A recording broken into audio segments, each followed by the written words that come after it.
السلام علیکم، میں ہوں ڈاکٹر افتخار. تو پچھلی ہماری نشست ڈاکٹر جاوید اقبال صاحب کے ساتھ بہت مزے کی بھی رہی، لیکن اس نے ہمیں اداس بہت کیا. اور کچھ مسائل تھے جو کہ آپ نے ہائی لائٹ کیے، جس میں اس وقت ہماری قوم کی سچویشن جس حالت میں سے ہم گزر رہے ہیں وہ شامل تھی. سر میں تو ویسے ایک بہت بڑا آپٹیمسٹ تھا، انفارچونیٹلی میں تھا کیا نا اس لیے پڑھ رہا ہے. لیکن میں نے تو اس کو پریکٹیکلی ثابت کیا جی کہ میں انگلینڈ میں مطلب ہے کنسلٹنٹ تھا. یہ 99-2000 کی بات ہے، اور مجھے واپس آنے کی سچی بات ہے کوئی ایسی خاص ضرورت نہیں تھی. لیکن اتنا شدید خواہش تھی میری واپس آنے کی، مجھے لگتا تھا مل جل کے کچھ کر لیں گے اس ملک کا. حالات اس وقت بھی بڑے خراب تھے، تازہ تازہ جو ہے نا وہ سارے جو سارا چل پرابلم رہا ہوئے تھا. تھے، اور پھر ہمارے آتے ہی وہ 9/11 بھی ہو گیا. لیکن ہمارا اس کے باوجود نا دل کہتا تھا کہ ہم کچھ کر لیں گے. لیکن آج ریسنٹلی یہ جو پیچھے ریسنٹ پاس میں جو کچھ ہوا ہے نا، اس نے بڑا مایوس کر دیا ہے. آپ کو کوئی حل بھی نظر آتا ہے اس کا، یا صرف مایوسی ہے، تاریکی ہے؟ اچھا، پہلے تو میں نا آپ کی اس جواب بات میں نا آپ کو ایک بات عرض کرنا چاہتا ہوں بڑی ضروری، کہ مجھے بھی 2-3 دفعہ موقع ملا ملک سے باہر جانے کا. اور جو میں آسٹریلیا گیا تھا، آپ کو یاد ہے جب، جی تو اس وقت میں بہت آرام سے وہاں، کیونکہ مجھے انہوں نے جونیئر لیکچرر کی نیو ساؤتھ ویلز یونیورسٹی میں جاب آفر کر دی تھی. اور ان کا جو ایگزام ہوتا تھا FARCS، وہ آرام سے، جب بعد میں نے FRCS جو کر لیا تو میں وہ بھی کر لیتا. اچھا، وہ میں بھی آ گیا. اچھا، آپ کے سٹیکس زیادہ تھے کیونکہ آپ وہاں کنسلٹنٹ تھے. لیکن جو بات میں آپ کو بتانا چاہتا ہوں، جو آپ کی بات سے میرے ذہن میں ہے، آپ کیسے کہتے ہیں کہ یہاں آ کے آپ نے کوئی ڈفرینس کریٹ کیسے نہیں کیا؟ مطلب یہ ہم تحدیث بن نعمت کے طور پہ کہتے ہیں کہ افتخار صاحب نے یہاں آ کر ملتان کے اندر 4 بستروں کے ایک وارڈ سے تھوریکسک سرجری کا وہ یونٹ قائم کیا جو پورے پنجاب میں کہیں نہیں تھا. لاہور سے تربیت حاصل کرنے لوگ آتے تھے، اور یہ اس ہمبل کیپیسٹی میں رہتے ہوئے، میگر ریسورسز کے ساتھ رہ کے، انہوں نے تھوریسک سرجری کو یہاں انٹروڈیوس کرایا. جب یہ پرنسپل بنے، انہوں نے ایک چیز جو ہمارے نشتر یونیورسٹی میڈیکل کالج میں لوگ سمجھتے تھے کہ اس سے تو بہتر کسائیوں کے پھٹے ہوتے ہیں جو ہمارے آپریشن تھیٹر تھے، انہوں نے مثال قائم کی. اگر کسی نے جا کے دیکھنے ہو ماڈرن آپریشن تھیٹر کم پیسوں میں بغیر حکومت کی امداد کے کیسے بن سکتے ہیں. خیر اینی وے، ہم یہاں مقصد یہ نہیں ہے کہ ہم کوئی اس طرح کا کریں، لیکن آپ نے الحمدللہ بہت کنٹریبیوٹ کیا. میں اپنی ہمبل کیپیسٹی میں کہوں کہ میں وہاں ہوتا نا تو میں وہاں سے کنسلٹنٹ ہوتا، اور میں جسے روٹین آپریشن کر کے وہ کرتا ہوتا. یہاں I was able to start laparoscopic surgery. 54 بندے ٹرین کیے، اور مطلب ہے وہ میڈیکل ایجوکیشن کے اندر کیا. جو کچھ ہم کر سکتے تھے اپنی، اس سے زیادہ کیا جا سکتا تھا، آپ اس سے زیادہ کر سکتے تھے، میں سے زیادہ، لیکن الحمدللہ ہم نے کنٹریبیوٹ کیا. یہ ایک باہر ایک ضمنی بات ہے. جو اہم بات میں کرنا چاہتا ہوں کہ ہم کریں کیا اس وقت مایوسی میں، اس آپٹمزم میں ہم کیا کریں. اس میں ایک بڑی مشہور حکایت ہے کہ ایک جزیرے پر 2 جوتے بنانے والی کمپنیوں کے لوگ گئے، اور جا کر انہوں نے یہ کہا کہ سروے کر کے بتائیں. تو ایک بندے نے کہا سر یہاں 15,000 لوگ رہتے ہیں، سارے ننگے پیر ہیں، یہاں تو جوتے نہیں بک سکتے. دوسرے نے کہا یہاں 15,000 لوگ ہیں، سارے ننگے پیر ہیں، کم از کم 5,000 جوڑے تو فٹافٹ بھیجیں، کم از کم، باقی تیار رکھیں. اب یہ ہے کہ جس وقت ملک پرابلم میں ہوتا ہے نا، اور ہم بالکل ڈیٹیریوریشن جیسے ہماری اس ملک میں ہم ہیں، تو میرا دل یہ کہتا ہے، اور اس کے پیچھے جو ایک اصول ہے نا، وہ اصول یہ ہے کہ اللہ تعالیٰ کو اس کے فضل کرنے سے کوئی نہیں روک سکتا. اور یہ مجھے تجربہ ہوا. ہمارے ایک بزرگ تھے، ہم ان کی محفل میں بیٹھے ہوئے تھے، تو سب شکایتیں کر رہے تھے، میں بھی شکایتیں کر رہا تھا. ہم سب کہہ رہے تھے حالات بڑے خراب ہے، بے ایمانی بڑی ہے، کرپشن بڑی ہے، فلاں فلاں. تو انہوں نے ایک دم ایسے پنجابی میں بول کر، پتر اللہ نو دے فضل تو کوئی روک سکتا ہے؟ اچھا، اب جس طرح ہم ڈاکٹر ہوتے ہیں نا، کہ جب ایک مریض بولا کڈنی فیل ہو گئے ہیں، اس کا چیسٹ کام نہیں کرا، تو being a doctor and being a Muslim doctor سے ہوتا ہے یار اللہ کو اس کے فضل سے تو نہیں روک سکتا. مجھے یاد ہے کہ سپیریئر میزنٹیرک آرٹری ایک ٹیومر کے اندر انکارپوریٹڈ تھی، اور میں نے وہ کاٹ دی تھی. اور کاٹنے کے بعد میں اس کو نہیں جوڑ سکا تھا اس وقت، بعد میں جب AP تھا. اور جوڑنے کے بعد جب میں باہر آیا تو میں مریض کے اٹینڈنٹ سے شکل ملا نہیں سکتا. مجھے پتہ تھا اب یہ پوری اس کی ٹیریٹری ساری گینگرین ہو جائے گی. مجھے 2 روزانہ میں وزٹ کرنے جاتا تھا، اس پرائیویٹ کلینک تھا ملتان میں. تو 2-3 دن کے بعد میں کہا جی اس بچے نے بہت شور مچایا، جلدی سے آئیں. میں بڑا ڈرا، میں گیا، کہا جی بچے نے شور مچایا، مجھے بھوک بڑی لگی ہے، مجھے روٹی دیں کھانے کو. اور ان ماں کہتی جی ماں جی ڈاکٹر صاحب سے ہم اس سے کھوا دیتی ہیں انہوں روٹی. انہوں نے پخانا بھی آ گیا. اس کے بعد 2 دن بچہ ڈسچارج ہوئے، گھر چلا گیا. اب اس کی کیسے سپیریئر میزنٹریک میں پلٹ گیا مجھے نہیں پتا اس بات کا. خیر ہم سائنس کے اسٹوڈنٹ ہیں, ہم اس طرح معجزوں پر بات نہیں کرتے, لیکن معروضی طور پر یہ عرض کرتے ہیں کہ اگر پاکستان آج ڈیفالٹ ہوتا ہے نا, میں کہتا ہوں ہو جائے پاکستان اب ڈیفالٹ, اب ہو ہی جائے تاکہ ہمیں ایک حیا آئے. ہم سارے کے سارے لوگ کڑھائی گوشتیں اور چکن بریانیاں اور یہ کھاتے ہیں نا, اب یہ نہیں ملے گا تو ہم اپنے 5 مرلے کے مکان میں سبزیاں اگائیں گے, کیونکہ ہمارے پاس کوئی چوائس ہی نہیں ہوگی. ہم سب کہتے ہیں پوری دنیا میں ایجوکیشن کا بہترین سسٹم جو ہے وہ ہوم ایجوکیشن ہے. اب ہم فیسیں دینے کے قابل نہیں ہوں گے نا, اب مائیں بیٹھ کے بچوں کو قاعدے گھر میں پڑھائیں گی اور ہوم, یعنی بعض اوقات خرابیوں میں سے بھی اچھائیاں نکل آتی ہیں. کووڈ کی وجہ سے پتہ لگا کہ آن لائن کلاسیں کیسی ہوتی ہیں, بعض اوقات نکل آتی. ہم یہ نہیں کہتے کہ ہمیں اس راستے سے پتہ چلے, لیکن ہم یہ امید رکھ سکتے ہیں کہ میں انفرادی طور پر اس تباہی کا حصہ نہ بنوں, اور میں پارٹ آف پرابلم بننے کی بجائے پارٹ آف سولوشن بننے کی کوشش کروں. یعنی میں کیا کروں, میں, میری بیوی, میرے بچے اور جو لوگ میرے انفلوئنس کے اندر ہیں, میں ان کے سلسلے میں ایک گارنٹی دے دوں کہ بھئی میں کوئی 2 نمبری نہیں کروں گا, میں کسی کی کوئی گڑبڑ نہیں کروں گا, میں ویسا پاکستانی بنوں گا جیسے پاکستانی کو ہونا چاہیے. تو انفرادی لیول پر میں وہ قربانی دینے پہ تیار ہوں. پھر میرا ایک زون آف انفلوئنس بڑھتا جائے گا. تو انفرادی طور پر میرا مسئلہ تو ہو گیا حل, اس لیے کہ اللہ تعالیٰ مجھ سے یہی توقع رکھتا ہے کہ میری نیت ٹھیک ہو, میں ہارڈ ورکنگ ہوں اور میں صحیح راستے پر چل رہا ہوں. آؤٹ کم میری زندگی میں آ گیا تو آ گیا, نہیں آیا تو میں اس کا کوئی مکلف نہیں ہوں. ایک بات اور اجتماعی طور پر ہمیں کیا کرنا چاہیے, یہ ایک نہ دیوانے کا خواب ہے مگر یہ ڈویبل ہے. جب میں عمران خان صاحب سے ملا تھا نا ایک سلسلے میں, ان کو میں نے ایک ورکیبل پلان بنا کے دیا تھا کہ, اور میں نہیں, میری پوری ٹیم کی طرف سے تھا, کہ جس میں یہ تھا کریکٹر ایجوکیشن فاؤنڈیشن کی بڑی ان پٹ تھی. یہ شارٹ ٹرم پلان ہے, یہ میڈیم ٹرم پلان ہے, یہ لانگ ٹرم پلان ہے. اور میرا یہ خیال تھا کہ اس کے ذریعے سے بہت کم پیسے خرچ کر کے پوری ملک کے اندر نا ایک فضا قائم ہو سکتی ہے جس میں لوگوں کو یہ احساس ہو جائے کہ سڑک پہ چلنا کیسے ہے, تھوکنا کیسے ہے, اسلام کیسے کرنا ہے, جو شیشے والا دروازہ ہے تو پکڑ کے رکھنا ہے جب تک دوسرا نہ آ جائے, ہارن غیر ضروری نہیں بجانا, بلا بلا بلا بلا بلا سب چیزیں سوشل ڈیلی.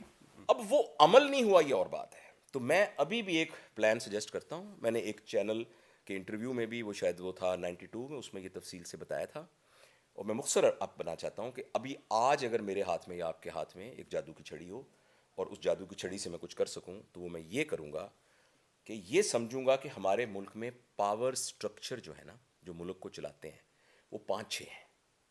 ایک ہماری اسٹیبلشمنٹ ہے, بالکل کھلے الفاظ میں ہماری فوج ہے, نمبر 1. نمبر 2 ہمارا پولیٹیکل ایلیٹ ہے. نمبر 3 ہماری عدلیہ ہے. نمبر 4 ہماری بیوروکریسی ہے. نمبر 5 ہمارے کچھ لوگ ایسے ہیں جو مذہبی رہنما یا مذہبی کلرجی ہے, جن کے ساتھ ایک گروپ آف پیپل ہیں جو کہ کبھی بھی ایک پاور پریشر ڈال سکتے ہیں, ٹلٹ کر سکتے ہیں. قادری صاحب کے ساتھ اپنے بندے ہیں, ان کے ساتھ فضل الرحمان صاحب کے اپنے بندے ہیں, تحریک لبیک کے ساتھ اپنے بندے ہیں, جو اہل تشیع کی جماعت ان کے وہ سارے ہیں. تو وہ بھی ایک اہم لوگ ہیں. اور اس کے علاوہ کچھ اور لوگ ہیں جو بہت اہم ہیں, نظر نہیں آتے مگر پیچھے سے ان کے وہ بہت ہیں. ان کی بڑی مثال ریاض ملک صاحب ہیں. ملک ریاض بیریا والے.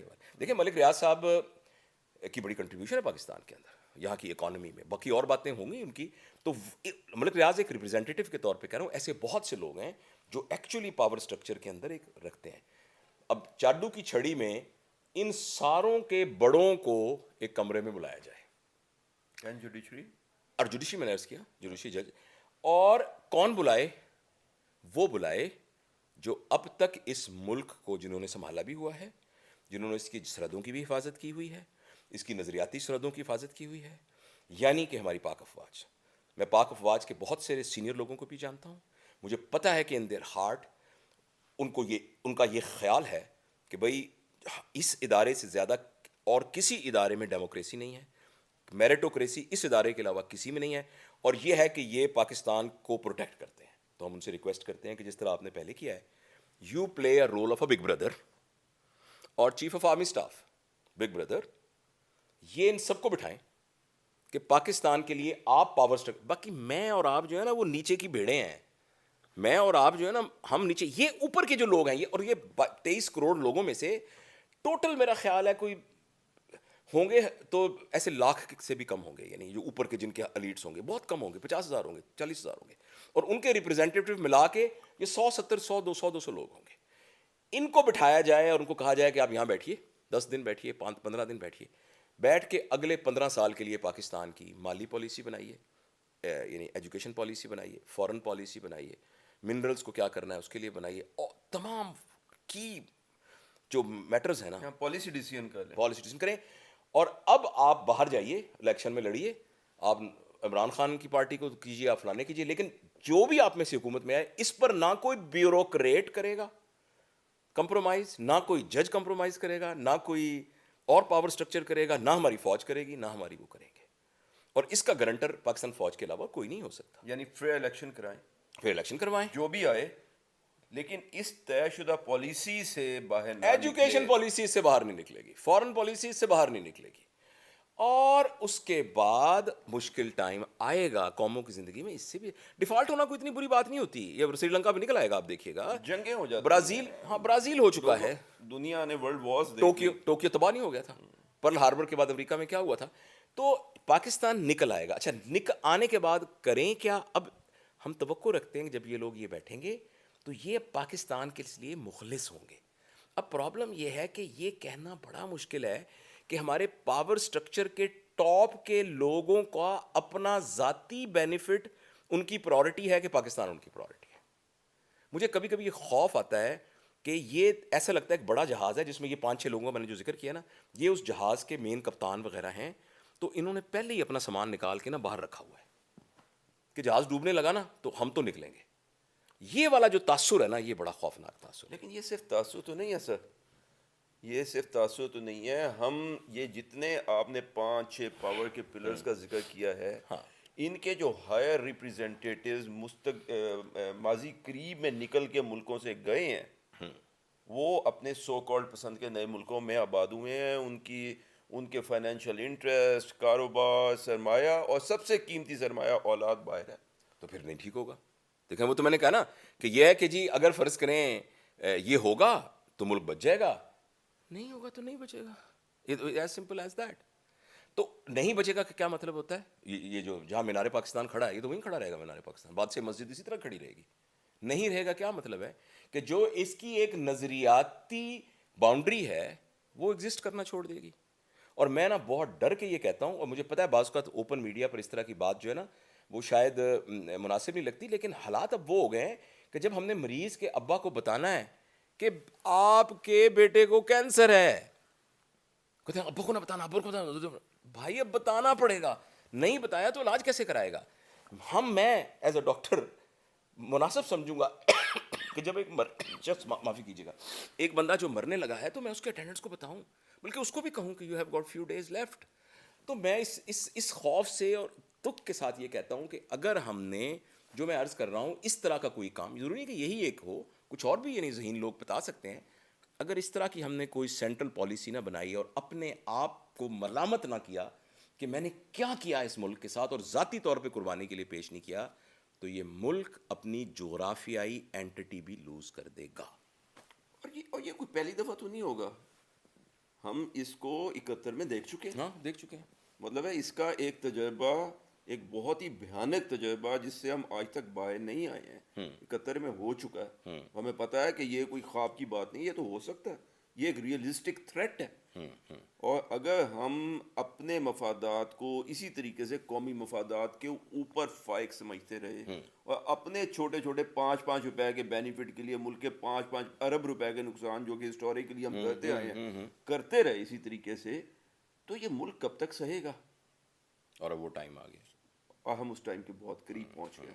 لہٰذا حل یہ ہے میرے بہت ہی پیارے بہنوں بھائیوں, بیٹے بیٹیوں, ظاہر ہے میں تو عمر کے اس حصے میں ہوں, اکثریت پاکستان کی ویسے 54% آبادی جو ہے نا وہ یوتھ میں ہے, اور یہ وہ ایک فیکٹر ہے جو ہم احمقوں کو سمجھ میں نہیں آیا, جس کو ہم کیش نہیں کر رہے, کیش نہیں کر سکے. ہم نے ان کو بتایا تھا گورنمنٹ کو کہ بھائی نادرا کا ڈیٹا کتنا بڑا ڈیٹا ہے, دنیا کے اچھے ڈیٹوں میں سے ایک ڈیٹا ہے, بہت اچھا. اس میں ایک کالم بنائیے, اس کالم میں یہ لکھا ہو کہ یہ جو آدمی ہے نا بہاولپور کا, وہ صرف جو 18 سال سے لے کر اور 30 سال تک ہے, اور یہ لکھیں کہ وہ بر روزگار ہے یا بے روزگار ہے, صرف ایک خانہ بنائیں.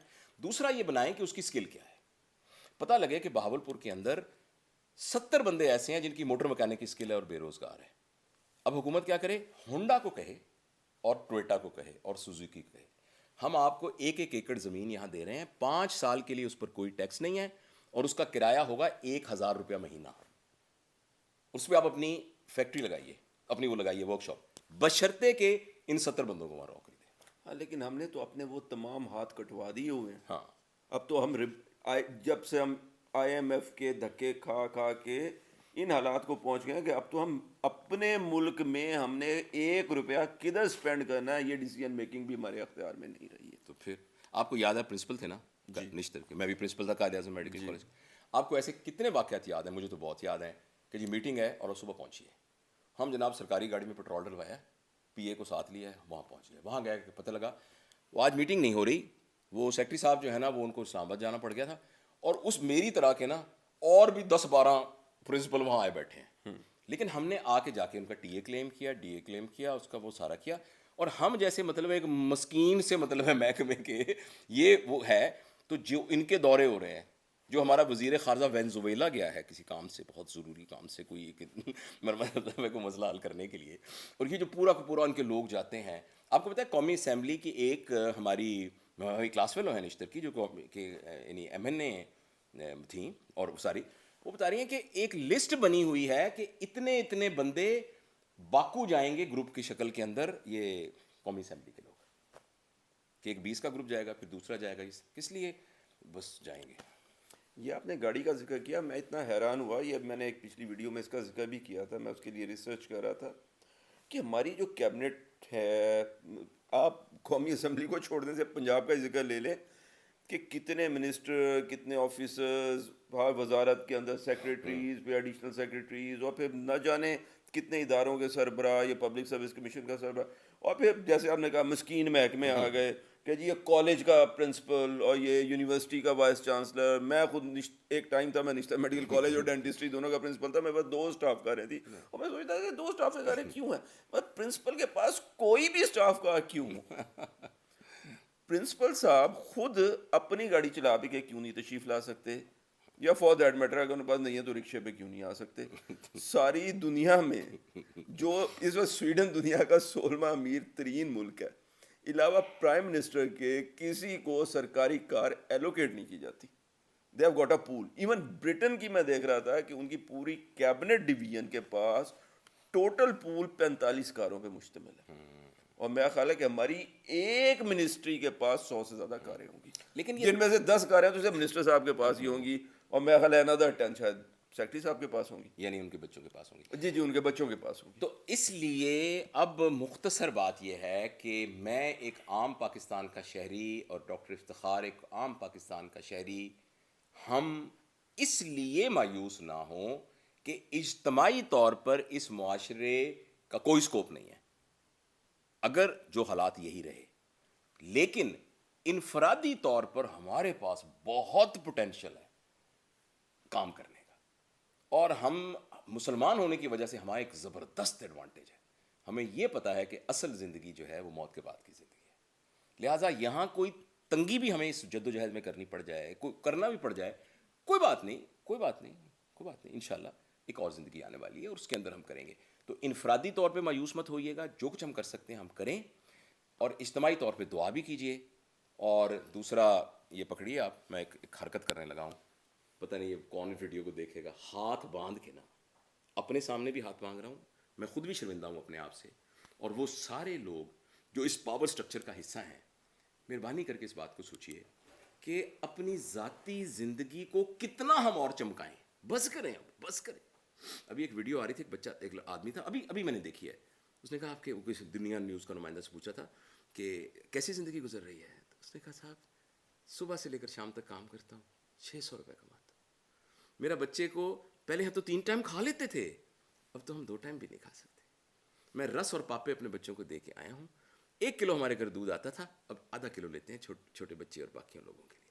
اب یہ 600 روپے میں مجھے بتائیں میں کیا کروں, اور وہ رو رہا تھا ایسے, مطلب یہ لوگوں کی حالات ہیں.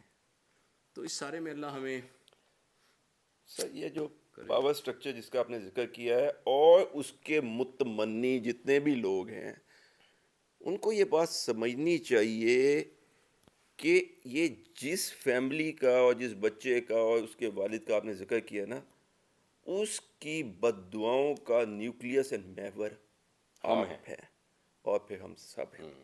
اگر ہم اپنے کام میں پورے نہ اترے تو یہ بد دعائیں لگ جانی ہمیں. اللہ ہم پہ رحم کرے. اپنا خیال رکھیے گا، سب کا خیال رکھیے گا. خدا حافظ. وہ نا جہاں دیکھو صف ماتم بچھی ہے، یہاں ایک بات کا رونا نہیں.